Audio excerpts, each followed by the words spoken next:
Badut-badut mulai menghiasi ruas jalan di Banjarmasin.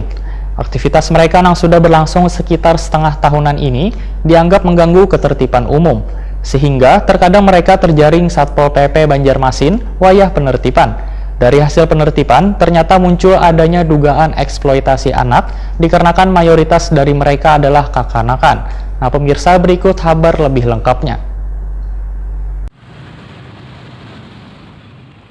Badut-badut mulai menghiasi ruas-ruas jalan di Banjarmasin. Aktivitas mereka yang sudah berlangsung sekitar setengah tahun ini dianggap mengganggu ketertiban umum, sehingga terkadang mereka terjaring Satpol PP Banjarmasin wayah dilakukan penertiban. Dari hasil penertiban, ternyata muncul adanya dugaan eksploitasi anak di balik aktivitas badut-badut jalanan ini, dikarenakan mayoritas dari mereka adalah kekanakan. Kepala Dinas Pemberdayaan Perlindungan Perempuan Wan Anak Banjarmasin, Iwan Fitriadi, Wahitakoni Prima TV Jelang Tengah hari Senin 9 November 2020, menyatakan bila adanya indikasi eksploitasi anak pada badut-badut ini belum terpenuhi. Karena dari hasil penelusuran ternyata pekerjaan tersebut atas kemauan anak, diakibatkan pandemi virus corona yang berdampak pada keluarga yang kada mampu, sehingga membuat mereka untuk melakukan aktivitas menjadi badut untuk memenuhi kebutuhan hidup keluarga. Iwan Fitriadi mengaku sudah mendatangi titik-titik di mana badut jalanan tersebut sering berkumpulan, hingga rumah atau kediaman badut jalanan tersebut untuk mencari keterangan. Ternyata pekerjaan tersebut, ujar Iwan Fitriadi, atas kemauan dari mereka sendiri. Iwan Fitriadi merasa prihatin melihat kondisi kekanakan yang berprofesi sebagai badut jalanan, sehingga permasalahan ini kada hanya menjadi tanggung jawab Dinas P3A, tetapi juga menjadi tanggung jawab bersama.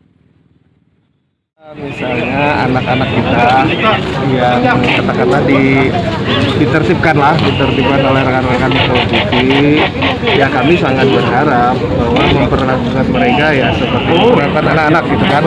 Yang pertama itu dulu, bahwa langkah-langkah selanjutnya kami selalu berkoordinasi dengan SKPD yang lain. Ini kan kalau kita ambil benang merahnya kan karena faktor ekonomi. Hampir semua rata-rata itu karena faktor ekonomi.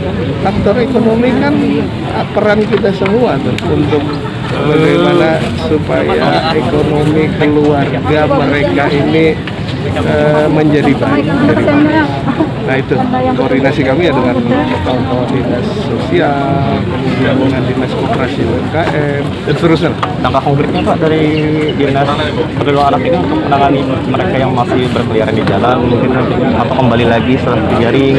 Jadi gini, kita ini Dinas P3 ini kan tidak memiliki kewenangan untuk mengeksekusi bahwa mengawasi mereka 1 kali 24 jam. Tugas kita kan betul-betul hak-hak anak terpenuhi, anak-anak kita itu dilindungi. Bahwa ada yang seperti ini, ya kami terus-menerus melakukan edukasi terhadap orang tua mereka. Iwan Fitriadi menghimbau kepada kuitan anak agar sedapat mungkin jangan melibatkan kekanakan dalam melakukan pekerjaan tersebut.